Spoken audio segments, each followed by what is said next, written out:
folks, Captain Mike here from Salty Cape. Today is our first Albie trip of the season.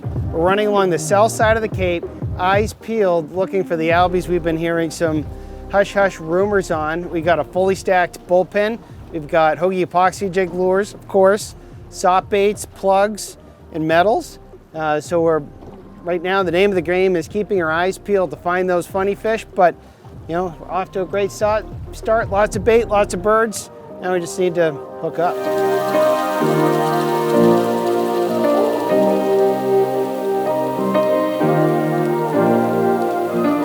So the approach is to use all your resources to find these fish. I was fortunate to get a text from Captain Terry Nugent from Riptide Charters. He keyed me in to come down all the way this far. I was around some Albies, but I see why he called me. I'm around a lot more Albies. There's already a number of boats here, so I'm gonna approach very slowly. I don't wanna be that guy that charges in and pushes all the fish down. So I'm just sort of tiptoeing in, taking every ounce of resolve just to go nice and slow rather than charging up. But if you walk up to a school versus running and charging up to the school, you can have them all day versus a couple great casts and then the spooked out fish. So we're just gonna tiptoe in here and hopefully have a good little session. So the technique I'm using here is what I call the walk and gun. There's Albies sort of everywhere. I'm just sort of idling along. And so if I see something close, I'm already in gear, I can vector over them. I'm convinced that it's RPM changes that spook Albies. So I just like to have nice, slow, steady speeds. And you know, again, the walk and gun. So similar in dynamic as a run and gun, but instead I'm just going along at idle speed. I'm seeing these birds here. So I'm just gonna stop walking, take the boat out of gear, and get ready to start making some casts.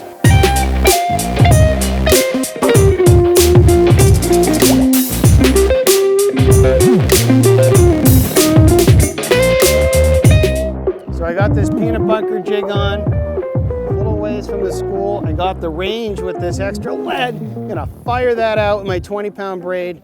This peanut bunker jig, I'm right in it. And get my line, a little wind blew it, medium retrieve. I'm gonna speed it up, pause, speed it up. Now these peanut bunker jigs have a little wobble built in. They really like that. I'm just gonna bring it right through. There we go.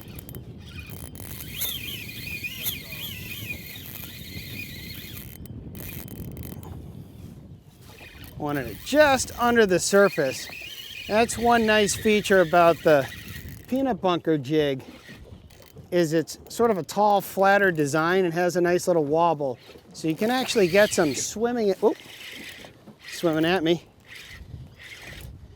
You actually get some swimming action with the lure.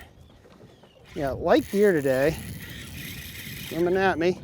It's so funny, you would swear they're off when they do that. It's just cruising right at me. Blowing right by the boat. That was the longest swim at me I think I've ever had.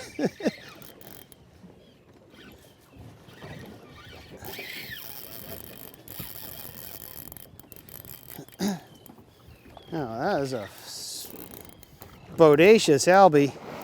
It's funny, like all fish, some Albies fight different than others. This guy is crazy. Glad I have a barbless hook. He's gonna be fun to land and release. And take him aft. Wow. Notice how I just put my whole rod in the water because I wanted to clear the trim tabs, the engines. Wow, this guy is nuts. It's not even that big. He's one pissed off Albie. I'm glad this one's not bluefin size. I don't know that I could land him in 60 inches.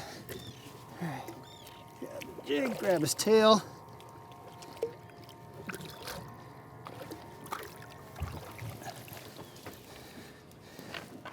My barbless hook pops right out. You see how easy that pops out? Get this guy right back in the water, super quick.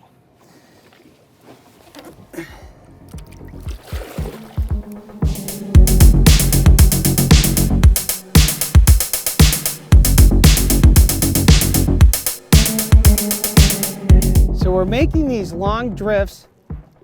It's a little hard to do because you're seeing them just out of range, but we know from watching their patterns, big long drifts, they'll come up, and it's a patience game.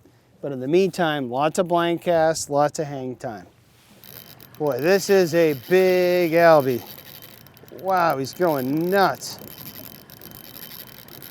So we're just blind casting the perimeter of this school. It's gonna take me over to that other boat. The thing about the run and gun is, sure, you get to the fish quick by run and gun is you power the boat and you zip, zip, zip, zip, and you get to the spot and you fire off some casts. But in the process of doing that, there's all kinds of commotion, boat noise, RPM changes. Speaking of RPM changes, I feel like lots of dramatic changes in RPMs, spook the fish, whether it's spooking the bait and having the bait scatter or spooking the Albies. All I know is it gets spooked, so you might get a few fish, but overall, if lots of boats are running and gunning, you're gonna spook out the Albies. Now, when do I run and gun? Well, I certainly do, and that's usually in cases where there's very small, sporadic schools of Albies and they're being very finicky, and you need to put the lure right on top of their heads. So when the schools spread out, that's when I'll zip, zip, zip and do my running guns. But again, that's really a last resort. When you would use a Slowtail is when you want a bait with lots of hang time to cover a wide area, and well, certainly to match the hatch both in size and shape and profile and color. Again, these are peanut bunker, and I have an olive color pattern for this Slowtail, just slow and steady. You still tight?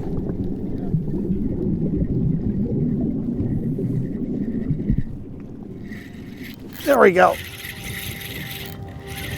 He's swimming at me. Doesn't know he's hooked yet. This reel has seen better days.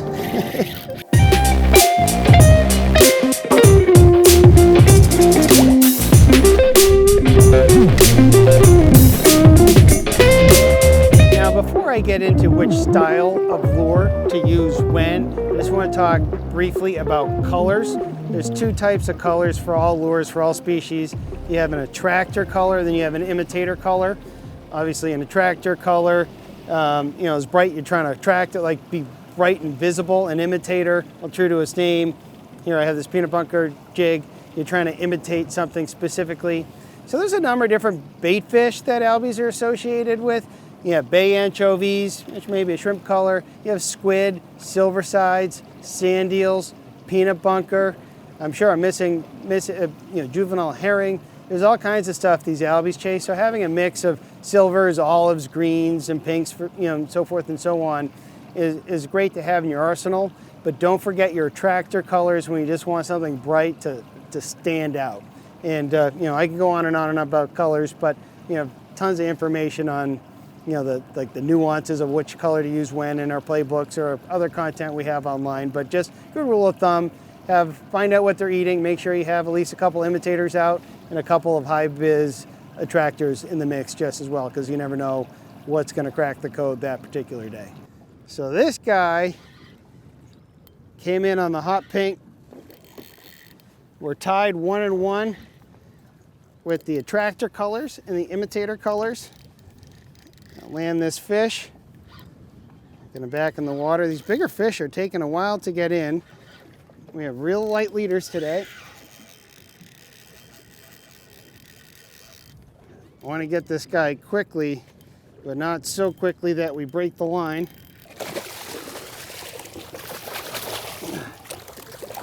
This guy's still green.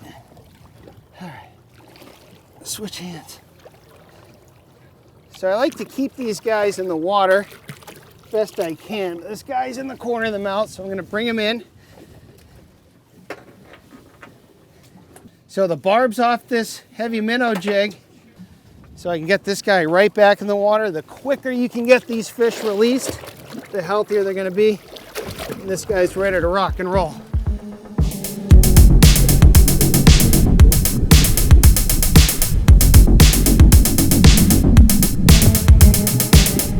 As the bigger schools become smaller schools and we have shorter and shorter windows of opportunity to land these fish, we're finding that the attractor colors, in today's case the hot pink, is doing the trick. You have such a short window, and you want to get noticed. And so this is our second fish coming in on an attractor color. And it's funny, we think we're matching the hatch anyway with peanut bunker patterns, but they are clearly preferring this pink color. In this case, it's a pink epoxy jig we just dropped right on their noses in the school. As you can see from lunch spilled out of my deck here, it's the right size and profile is my pink epoxy jig, but it's the wrong color. And the reason why I'm using the pink is there's a lot of bait and not a ton of albies, and I'm looking to get noticed with the pink. And today's a day when you're competing with all this bait and these other boats, you want to err on the side of getting noticed. And again, that's the pink epoxy jig, or the Hogy Epoxy Jig lure. All right, we're going to get this guy back in the water, but just interesting how much bait this guy coughed up. There's a lot of it here.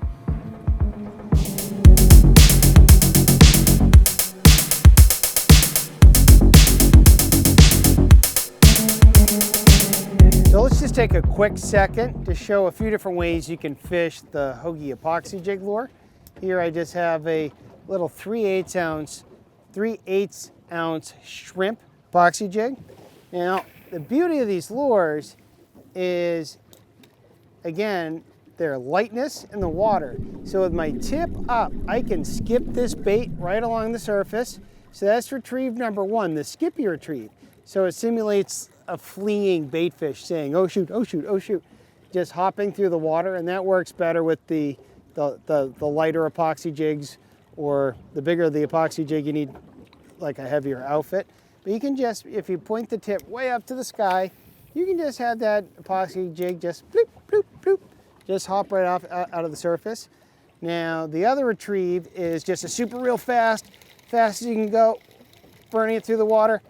And you know, that's a little better when you get closer to the gunnel here. Let's show that again. The high speed retrieve, I like to have my rod tip pointed down to keep that lure subsurface. Sometimes I'll even have it in the water, and I'll just burn that lure, and it's just ripping through just under the surface, but just ripping through. And that's a retrieve you can also do with a jig, that high speed retrieve. Now, one little tip on that second retrieve, the high speed retrieve, is a stall every now and again. So I go reel, then pause, and then that's where you're really leveraging the power of the epoxy jig lure, because it's going to flutter when it drops. Then you pick it back up, go, and you stop, and it's just going to flutter right down. So that's the second retrieve, the high speed retrieve. And then the last but not least is the slow retrieve. These lures are so light relative to their size, they just have a nice natural keeled, swimming action. So I'm just going to have just like a slow, moderate retrieve. And that lure is just going to be so natural through the water. Don't forget, the epoxy jig lure has that clear translucency to it. So it's going to reflect through. It's going to have very natural presentation, just slow. And that lure is just going to do its thing through the water. And so that's really your three primary retrieves to these. And then what you can do is sort of the hybridized cast, which is a little of everything. And, so I might, cast it way out. Second it hits the water, I'll start hopping it, doing that skippy retrieve, then burn it, then stall. Now, as I get close to the boat, I'm obviously running out of real retrieve time. That's where I'll slow it down. That's sort of the combination retrieve. And so really, that's all you need to know about fishing an epoxy jig. Just super versatile. The lure will just fish itself, but it's got all kinds of action built right in. There we go. I go back and forth on which hooks are best for albies with these smaller jigs, whether it's trebles or inline single J style hooks. My opinion, I feel like I injure more fish with a treble, and I gill hook more fish with a single, but perhaps injure few. So I'm not sure which is better, but either way, I always mash my barbs down. And here I have this peanut bunker jig. The albies today are keyed in on peanut bunkers. This is fresh out of the package, a brand new one. Barbs intact, obviously, out of the package. So just with my little Van Staal pliers here, just gonna grab each point of this treble and just wear down that barb on each hook. Landing ratio, in my opinion, is unchanged by taking the barb down. It's just gonna take a minute, not even a minute. I'm just gonna mash these barbs down, and it will make it a lot easier and quicker to release these albies. And yeah, the faster you get them off the hook, obviously, the better it is for the fish. So let's go get them.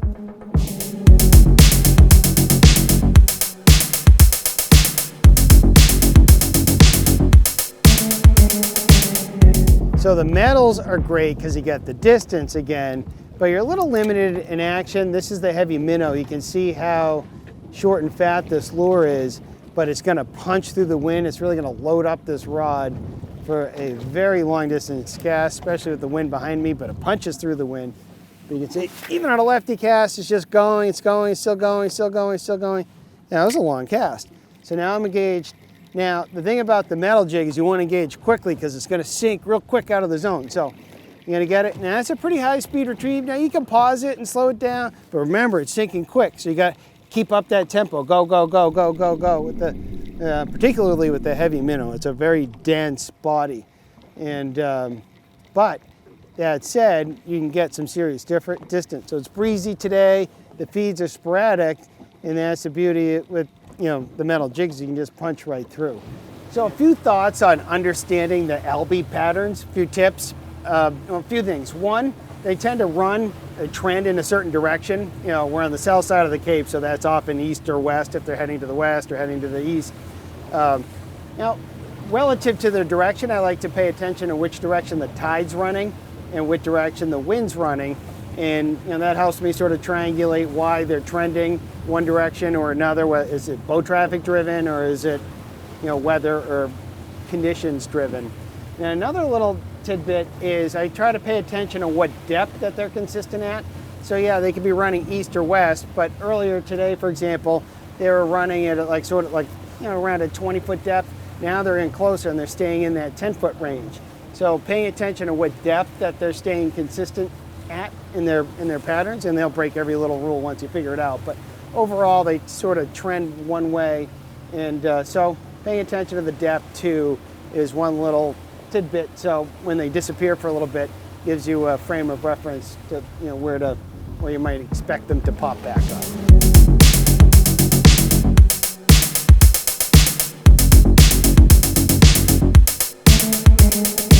One of our more unsung heroes on the albie front, the Hoagie slider.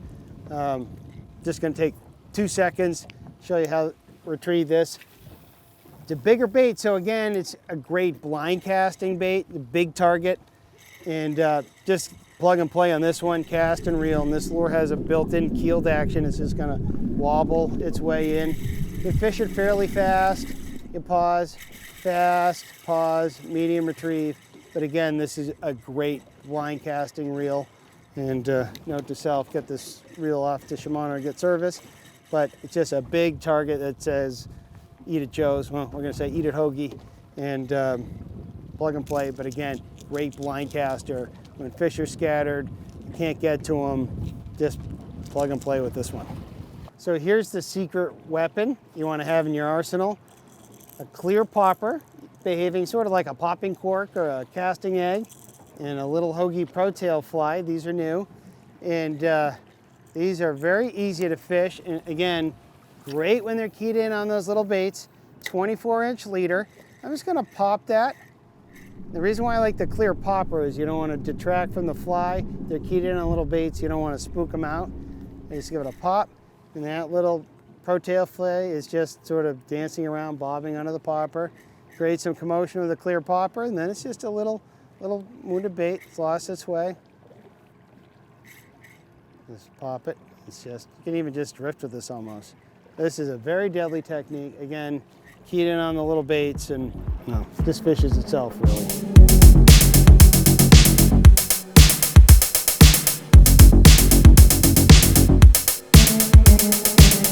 So let's take a minute and talk about gear. At Hoagie, our motto is fish smart, fish simple. And we are also huge fans of systems, and that methodology permeates through everything we do as anglers, including albies. Now, a lot of folks think about albie fishing as small jigs fish quickly, and that's true, and that's part of the story. But we also use plugs, soft baits, and then we delineate jigs between metals and the Hogy Epoxy Jig lure, a resin-based platform. And so there's a time and place for each of those style of lures. And in our Hogy Albie playbook, we sort of break things down, but just as a real quick rule of thumb, well, we break it down as follows. Now let's start with the Hogy Epoxy Jig lure. Now I view this lure pretty much as my tactical option. It's similarly shaped to a traditional lead-based jig, but true to its name, that it's an epoxy or resin-based platform. And so that's going to give you a profile without the density of metal. And so that's going to allow you to fish it fast, slow, skip it in the water. You can fish it any number of different ways. The retrieves you have is unlimited. Now, if there were a downside to a Hogy Epoxy Jig lure, you do compromise some of the distance that you would with a metal jig. So the plus is the action and the availability to fish it fast and slow. The downside would be, again, the casting distance. The one final thing I'll mention with the epoxy jig is the translucency to it and that natural sheen, the light refraction through the jig is super fishy, and that's something you can't get with any other style lure. So let's talk about metal jigs, our long distance casters. Now, the beauty of a metal jig, obviously, is its length and its range. You can get a very small lure, like I have this 3/4 ounce heavy minnow. So you can get, a small, compact, heavy, dense lure that's going to punch through the wind. I don't know if you can tell on the camera, but it's pretty breezy today. So we've been relying fairly heavily on the lead-based jigs in terms of getting maximum range. Now, they come in different shapes and sizes, as I just mentioned. Sand eel jig. Obviously that's an imitation of a sand eel. Then we have a peanut bunker. I have here in my hand, and then our heavy minnow series. Now each jig sort of has its own pluses and minuses. A sand eel jig is perfect for imitating a sand eel. Peanut bunker, same deal. And the heavy minnow, that we view as sort of a long distance caster. And so the beauty of the jig is the casting, but they tend to need to be fished more on a faster retrieve, so that's a limiting factor to the metal lures. But there's times like today where it's breezy, where it's really all about the distance. And so the metal lures, big and small, and you got to have them in your arsenal. So yes, the metal jigs and the epoxy jig lures are perhaps the most common albie lures, but I think a lot of anglers overlook using soft baits for albies. And here I have, just as one example, our Hogy Slowtail. This is our 3.5-inch version. Now this lure has a lot of the pluses that the epoxy jig lure. It can offer a lot of action at a very slow retrieve. You can see this twin tail design at the slowest retrieve speeds. That's going to have a lot of action. And so why would I use this lure? Well, there's a lot of times where the fish scatter in between tides. They're round. And so this is a great blind casting lure. So when you retrieve this, you're slow, and steady. The bait has a ton of action. So that's going to give you a lot of hang time in the water. That's going to give you the opportunity to just have seemingly unlimited presentation time. More time the lure's in the water, the more eyeballs it could potentially attract. And now one little tip with using a very slow retrieve soft bait is to use very light leaders.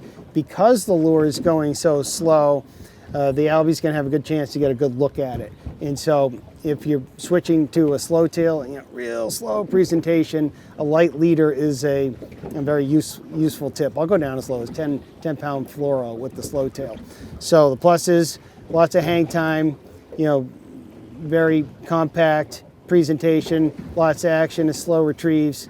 The downside may be, little bit of a limited hook set with just the single hook, but a great, probably underutilized asset to have in your tackle box. Now, I think the most underutilized lure in an albie arsenal is a small plug. Now, here I have the little amber popper. These are great on super greasy, calm days where the fish are scattered, and you can just call them in with a popping action.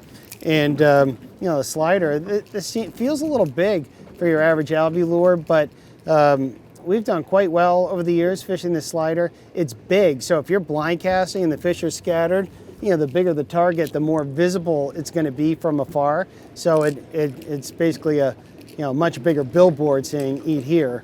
And so there's days where it's you're competing with a lot of bait. You need something bigger and different.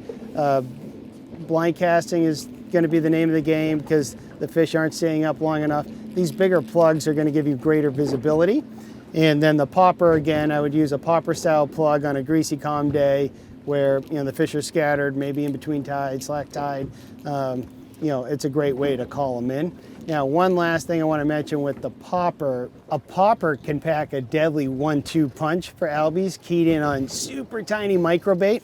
And for that, I like to use a clear popper. So the action's more about the fly behind it. I'm almost using the popper as a, like the old days, a casting cork or a casting egg. And, here I have a little tiny Hoagie Protail fly in an amber color. And it's just going to have a very natural, small sort of dancing action behind the popper. So the idea being is with the weight of a spinning rod, you can cast it with the popper, pop it, and then have that small little fly dancing and darting. I tend not to have hooks on my popper just to not overcomplicate things, minimize tangles. It'd be sort of an awkward mess having two albies on at the same time. So that is, in terms of going with the most popular, the epoxy jig lures, down to sort of the better kept secrets. The clear popper with a small soft bait or a small fly behind it is a very hot tip and certainly underutilized technique here in New England.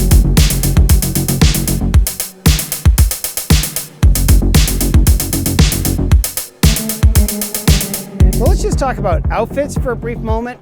I have 4 matching outfits, but each one has a different lure profile, whether it's size or color or weight or lure style. And so when we're coming up on a feed, I have multiple anglers on a boat. When I'm just getting started, I have 4 of the same outfits that I know are going to perform well casting wise, and 4 different types of lures. And once we crack the code, you'll notice by the end of the day, all 4 of my outfits will be matching with the same lure. Well, let's just take a minute to deep dive in these very simple outfits that work super well for us. So I'm just going to talk about my outfit real quick. 7-foot inshore rod with a 5,000 class reel, 20-pound test braid, 15-pound fluoro is in the most abstract form, my go-to albie setup. Now, I use my same 7-foot setups as I do for light tackle stripers, so I get a lot of mileage out of my inshore light to medium power outfits. These are new rods for me. Just today's first day I'm using them. They're new from St. Croix. These are great rod. They're a little on the heavier side, which is great because I can play around with some heavier metal lures for long range, but not so heavy that I can't cast a 3/8 ounce epoxy jig as well.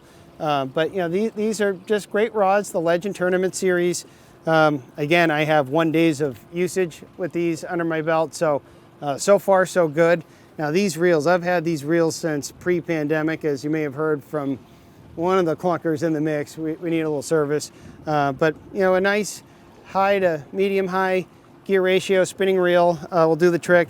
I traditionally use 30-pound braid if I'm targeting just stripers, but come albie season, if my reels are due for a respool, which these were, I'll make sure to have 20-pound test braid.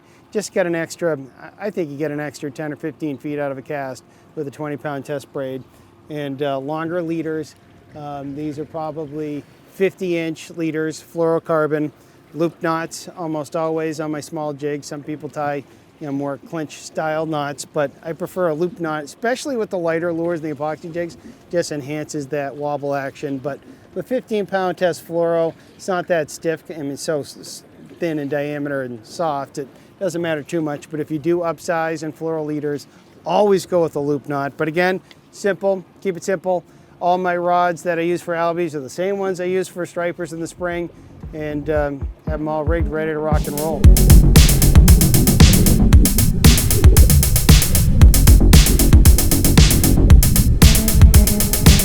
Well, a takeaway for today, well, there's a few takeaways. One, albie fishing is a team sport. I mean that in more ways than one. team sport in the sense that your network, when you're in search mode, comes in big. If it wasn't for Captain Terry from Riptide Charters calling us in down this way, who knows, we may not have found fish. But it's also a team sport when you think about other anglers sharing the spot with you.